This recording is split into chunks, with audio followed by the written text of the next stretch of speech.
کمبود وکیلان دفاع حقوق انسان در تاجیکستان حکومت کشور را وادار به آن کرده است به قانونی که فعالیت ادوکات ها را به تنظیم می‌دارد اصلاحات وارد نمایند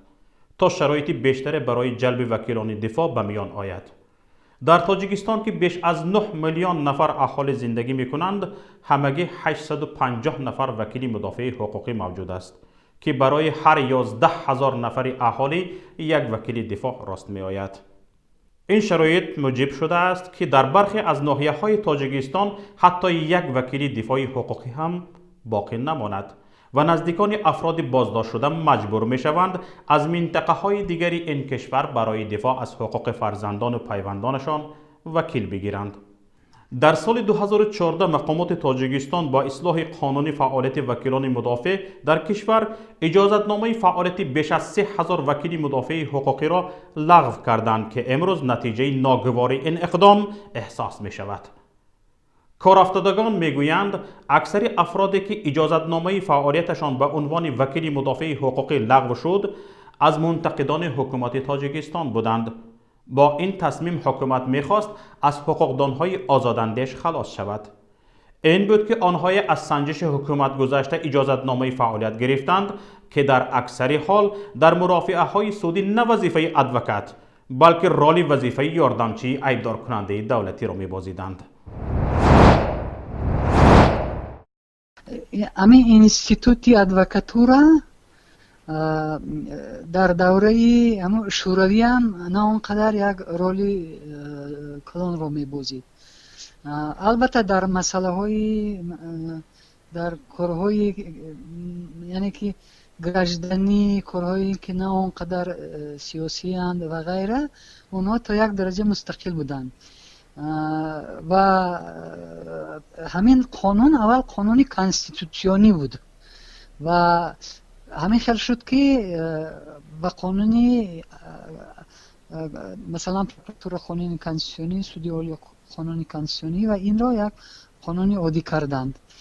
و از بس که ادوکاتورا سالهای آخر نه اونقدر یک موقعی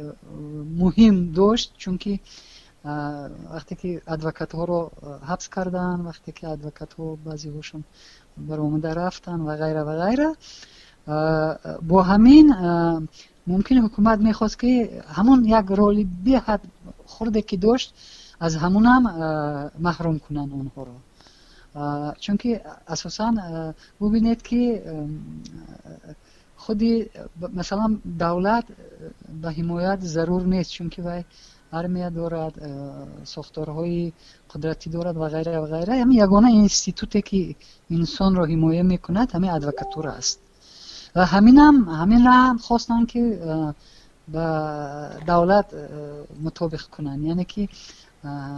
وقتی که یکی از جانشینای وزیر عدلیه تاجیکستان رئیس کمیسیون اتستاسیونی شد، ادوکاتورا همچون اینستیتوت غیر دولتی رول خود را گم کرد و از این بسیاری ها خصوصا تشکیلات های بین الخلقی، تشکیلات های غیر دولتی خودی تاجیکستان به حد ناراضی بودند. اما من باید بگویم که اون چیزی که امروز تغییرات شد این البته فشارهای تشکیلات های بین الخلقی هم خیلی زیاد بود در همین مسئله و فهمیدن که با همین راه روند آخران عموما دیگر ادوکات هم دیگر پیدا نمی شود چون که ادوکات ها یک ترس هم در خود پیدا کردند و رولی که یک کمک داشتن اونم از بین رفت و وقتی که اگر کار اندک یک طرف یک شخصیتی که در سری حکومت باشد یا که در یگان چیناونیک باشد معلوم است که طرف دوم اگر یک آدمی عادی باشد البته سود طرف چیناونیک را میگیرد و ادوکات‌های هم دیگر به خود باوری نداشتند. این یک دوم اونها میترسیدند که از کارهای بسیار جدی حمایت کنند چون که وقتی اتستاسیون میشود اونها میتوانند از این بگذرند و همین یعنی که پسیکولوژی بسیار عجیب پیدا شد در خود اینستیتوتی همین ادوکاتورا، یعنی که اون ادوکاتایی که تو یک درجه حمایت میکردن غیرت داشتن اونها یا محبس شدن یا که برآمده رفتن از تاجیکستان. باید قید کرد که بارها شکایت ها به ما رسیده است که به دلیل کمبود وکیلان دفاع یا خود ادوکات ها مقامات انتظامی از افراد بازداشت شده به طور خطی رضایت میگیرند که به خدمت وکیل دفاع نیاز ندارند. این حالت موجب انتقاد شدید سازمان های دیدبانی حقوق بشری بین المللی شده است.